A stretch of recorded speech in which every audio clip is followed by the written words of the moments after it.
Hi dears, എല്ലാവർക്കും നമസ്കാരം. Welcome back to Isha spicy ടേസ്റ്റുകൾ. നല്ലൊരു മഴ സമയത്ത് നല്ല ചൂട് ചായയുടെ ഒപ്പം നല്ല നാടൻ രീതിയിലുള്ള ഉള്ളിവട കഴിച്ചാലോ?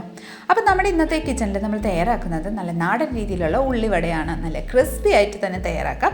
സോ ഈ റെസിപ്പി നിങ്ങൾക്ക് എല്ലാവർക്കും ഇഷ്ടപ്പെടുന്നതായിരിക്കും. സോ റെസിപ്പി എല്ലാവരും സ്കിപ്പ് ചെയ്ത് കണ്ടോളൂ. കണ്ടതിന് ശേഷം നിങ്ങളുടെ ഫീഡ്ബാക്ക് എന്നിൽ അറിയിക്കാൻ മറക്കല്ലേ. കൂടാതെ ഇതുവരെ സബ്സ്ക്രൈബ് ചെയ്യാത്തവരാരെങ്കിലും ഉണ്ടെങ്കിൽ ഒന്ന് സബ്സ്ക്രൈബും കൂടെ ചെയ്ത് നമ്മളൊന്ന് സപ്പോർട്ട് ചെയ്തേക്കണേ. തൊട്ടടുത്തുള്ള ബെൽ ബട്ടണും കൂടെ ഒന്ന് ആക്ടിവേറ്റ് ചെയ്യുകയാണെങ്കിൽ ഞാൻ എടുത്ത പുതിയ വീഡിയോസിന് നോട്ടിഫിക്കേഷൻ നിങ്ങൾക്ക് അപ്പോൾ തന്നെ കിട്ടുന്നതായിരിക്കും. അപ്പോൾ പെട്ടെന്ന് തന്നെ നമുക്ക് ഈ റെസിപ്പിയിലോട്ട് കിടക്കാം.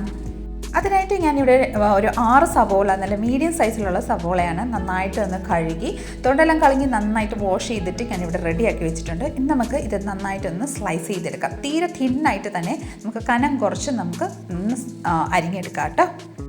ഏകദേശം ഈ ഒരു രീതിയിൽ നല്ല നൈസായിട്ടൊന്ന് അരിഞ്ഞെടുക്കണം. അധികം കട്ടിയാവാൻ പാടില്ല. കാരണം നമ്മൾ ഉള്ളിവട നല്ല ക്രിസ്പി ആവാൻ വേണ്ടിയിട്ട് നമ്മൾ നല്ല സ്ലൈസായിട്ട് നല്ല തീരെ തിന്നായിട്ട് ഈ ഒരു വലുപ്പത്തിൽ വേണം നമുക്ക് അരിഞ്ഞെടുക്കാൻ. ബാക്കിയെല്ലാം നമുക്കിതുപോലെ അരിഞ്ഞെടുക്കാം.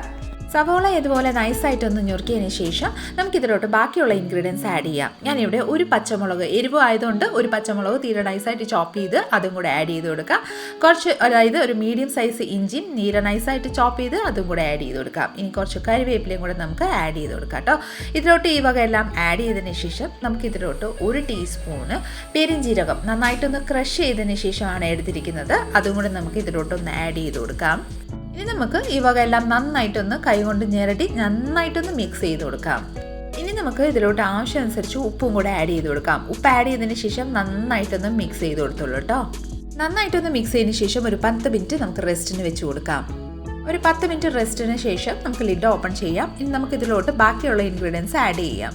ഞാനിവിടെ എരിവിൻ്റെ താല്പര്യം അനുസരിച്ച് നിങ്ങൾ മുളക് പൊടി ആഡ് ചെയ്തോളൂ കേട്ടോ. ഞാനിവിടെ 1 ടീസ്പൂണ് മുളക് പൊടി ആഡ് ചെയ്തിട്ടുണ്ട്. ഇനി നമുക്ക് ഇതിലോട്ട് 2.5 ടേബിൾ സ്പൂണ് കടലമാവും കൂടെ ചേർത്ത് കൊടുക്കാം. ഇനി ഇതിലോട്ട് ഒരു 2.5 ടേബിൾ സ്പൂണ് മൈദപ്പൊടിയും കൂടെ ചേർത്ത് കൊടുക്കാം. മൈദപ്പൊടിയും കൂടെ ചേർത്തതിന് ശേഷം നമുക്ക് ഈ വക എല്ലാം നന്നായിട്ടൊന്ന് മിക്സ് ചെയ്ത് കൊടുക്കാം കേട്ടോ. വെള്ളം യൂസ് ചെയ്യേണ്ട ആവശ്യമൊന്നുമില്ല. കാരണം നമ്മൾ ഓൾറെഡി മിക്സ് ചെയ്തതിന് ശേഷം റെസ്റ്റിന് വെച്ചിട്ടുണ്ടായിരുന്നു. അപ്പം ആ ഒരു സവോളയിൽ നിന്ന് ഓൾറെഡി നമ്മുടെ വെള്ളം റിലീസ് ആയിട്ടുണ്ട്. ആ സവോളയുടെ വെള്ളം കൊണ്ട് മാത്രം നമുക്ക് ഈ വക എല്ലാം നന്നായിട്ടൊന്ന് മിക്സ് ചെയ്ത് കൊടുക്കാം കേട്ടോ. നന്നായിട്ടൊന്ന് മിക്സ് ആയിട്ടുണ്ട്. നമുക്കിനി ഉള്ളിവട തയ്യാറാക്കാം. അതിനായിട്ട് ആദ്യം നമ്മുടെ കൈയൊന്ന് നന്നായിട്ടൊന്ന് വാഷ് ചെയ്തെടുക്കാം. വാഷ് ചെയ്തതിന് ശേഷം നമുക്കൊരു കടായിലോട്ട് ഓയിൽ നന്നായിട്ടൊന്ന് വെച്ചതിന് ശേഷം ഓയിൽ ഏകദേശം നന്നായിട്ടൊന്ന് ചൂടായി വന്നതിന് ശേഷം നമുക്കിതിലോട്ട് ബോളായിട്ട് ഉരുട്ടിയതിന് ശേഷം കയ്യിൽ പത്തിയിലോട്ട് വെച്ച് ജസ്റ്റ് ഒന്ന് പ്രസ് ചെയ്തിട്ട് അതൊന്ന് കനം കുറച്ച് സൈസിലോട്ടൊന്ന് ആക്കി കൊടുക്കാം. ഉള്ളിവട നമ്മൾ സാധാരണ ഹോട്ടലിലൊക്കെ റെസ്റ്റോറൻറ്റ് വഴിയിലൊക്കെ വാങ്ങിച്ച് തട്ടുകടയിലൊക്കെ വാങ്ങിക്കുമ്പോൾ ഇച്ചിരി കനം കുറച്ചല്ലേ ഈ ഒരു പരുവത്തിൽ. ഇങ്ങനെ നമുക്ക് ചെയ്തതിന് ശേഷം ഓയിലിലോട്ട് നമുക്ക് ഓരോന്നായിട്ട് നമുക്ക് ഇതുപോലെ വെച്ച് കൊടുക്കാം. ഏകദേശം ഇതുപോലെ ഒന്ന് ഓരോന്നായിട്ട് നമുക്ക് ചെയ്ത് കൊടുക്കാം. ഓരോന്നായിട്ട് ഇതുപോലെ ചേർത്തതിന് ശേഷം ഒരു സ്പാച്ചിൽ, അതായത് ഒരു സ്പൂൺ വെച്ച് നന്നായിട്ട് ഇതുപോലെ ഓയിലൊന്ന് വെച്ച് കൊടുക്കാം.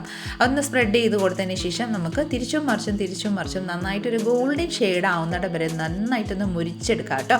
മീഡിയം ഫ്ലെയിമിൽ വെച്ചിട്ട് വേണം നമ്മൾ ഇതൊന്ന് ഫ്രൈ ചെയ്തെടുക്കാൻ. മീഡിയം ഫ്ലെയിമിൽ വെച്ചാൽ നമുക്ക് ഉള്ളൊന്ന് വെന്ത് കിട്ടും, പുറമിൽ നിന്ന് നല്ല ക്രിസ്പി ആയിട്ട് കിട്ടുകയും ചെയ്യും. അപ്പം എല്ലാം നമുക്ക് ഇതുപോലെ തിരിച്ചും മറിച്ചും നന്നായിട്ടൊന്ന് ഫ്രൈ ചെയ്തെടുക്കാം.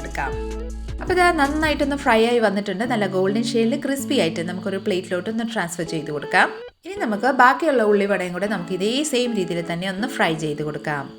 അപ്പോൾ നമ്മുടെ ഉള്ളിവട എല്ലാം ഇവിടെ റെഡി ആയിട്ടുണ്ട്. നമ്മുടെ സെർവിങ് പ്ലേറ്റിലോട്ട് നമുക്ക് സെർവ് ചെയ്ത് കൊടുക്കാം കേട്ടോ. വളരെ ടേസ്റ്റിയും ക്രിസ്പി ആയിട്ട് തന്നെ നമുക്ക് ഇവിടെ ഉള്ളിവട നമ്മുടെ റെഡി ആയിട്ടുണ്ട്. വളരെ പെട്ടെന്നാണ് തയ്യാറാക്കുന്നത്. അതായത് നാടൻ രീതിയിൽ നമ്മുടെ തട്ടുകട സ്റ്റൈലിലാണ് നമ്മൾ ഇന്ന് തയ്യാറാക്കിയിരിക്കുന്നത്. അപ്പോൾ തീർച്ചയായിട്ടും എല്ലാവരും ഇന്ന് ട്രൈ ചെയ്ത് നോക്കിക്കോളും. നിങ്ങൾക്ക് എല്ലാവർക്കും ഇഷ്ടപ്പെടുന്നതായിരിക്കും. അപ്പോൾ ഈ ഒരു മഴക്കാലത്ത് നല്ല ചൂട് കട്ടൻ ചായയുടെ ചായയുടെ ഒപ്പം നന്നായിട്ട് സൂപ്പർ ടേസ്റ്റി ആയിട്ട് കഴിക്കാൻ പറ്റിയ ഒരു ഉള്ളിവടയുടെ റെസിപ്പിയാണ്. എല്ലാവരും ഒന്ന് ട്രൈ ചെയ്യാം. നമ്മുടെ ഇന്നത്തെ ഒരു റെസിപ്പി നിങ്ങൾക്ക് എല്ലാവർക്കും ഇഷ്ടമായി എന്ന് വിചാരിക്കുന്നു. ഇഷ്ടമായിട്ടുണ്ടെങ്കിൽ ലൈക്ക് ചെയ്തും ഫാമിലി മെമ്പേഴ്സിനും റിലേറ്റീവ്സിനും ഫ്രണ്ട്സിനും എല്ലാവർക്കും ഒന്ന് ഷെയർ ചെയ്ത് നമ്മളൊന്ന് സപ്പോർട്ട് ചെയ്തേക്കണേ. കൂടാതെ ഇതുപോലെ നല്ല റെസിപ്പിക്കായി ഇഷ സ്പൈസി ടെസ്റ്റിവൽ ചാനലൊന്ന് ഫോളോ ചെയ്ത് സബ്സ്ക്രൈബ് കൂടെ ചെയ്ത് നമ്മളൊന്ന് സപ്പോർട്ട് ചെയ്തേക്കണേ. അടുത്ത നല്ലൊരു റെസിപ്പിയും കൊണ്ട് വരുന്നിടം വരെ എല്ലാവരും stay tune, be happy and keep smiling. Thank you for watching and by.